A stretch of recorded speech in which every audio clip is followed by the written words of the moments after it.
Nanti aku kahwin, kau bagi aku Toto tau. Personal, yang kelas lain tau. Kau ada bagi hint untuk aku tolong belikan untuk kelas punya bukan?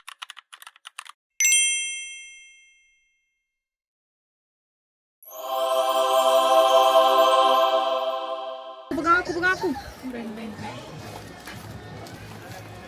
Bongok lah. Sekejap lagi nak pakai kan? Dia pakcik tu tengok. Saya dah pakcik. Dia menggoda jiwa saya. Tak boleh lah. Macam Tolong tengok. This one or this one? Okay, wait.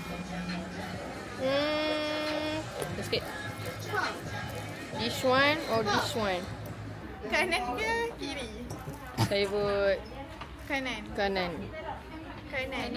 Kanan. Kiri. Seorang kiri. Warna ni macam baru sikit lah. Dia macam lain. Jadi apa keputusan? Saya ikut majority lah. Yeay, kanan benar. Kiri.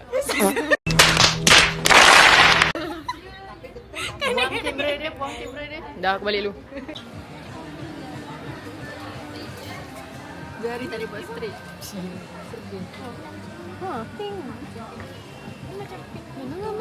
Kesian dia. Injured. Jadi kita tunggu je lah. Dia orang membeli. Nyam. Kau tengoklah tinggi kita ni lain-lain. Kau kena turunkan lagi kamera tu. Tak nampak muka aku ni ha. Okay. Dia comelnya. Ini baju tidur.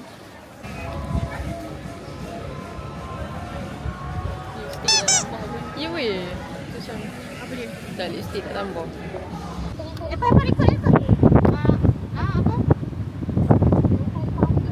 Korang pagi kat mana? Atas ke bawah? Hai. Sekarang Jap tak cik adik kan kau ni tak. Janganlah. sekarang menuju ke Padang Sak. Padang Besar. Tengok padang dia besar ke tak? Kalau tak besar. Balik je kan? Padang sekolah aku besar. Ini cantik pak. Split je. Wow. Aku sampai ke sana.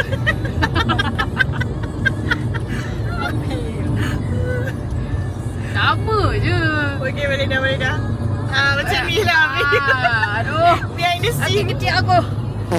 Ni kalau Farah tak bagi tahu tadi, Kita kita bincang time solat. sekarang pukul Sama 4 ada buat timah bertiga. tasuk ataupun Dekat sini lah.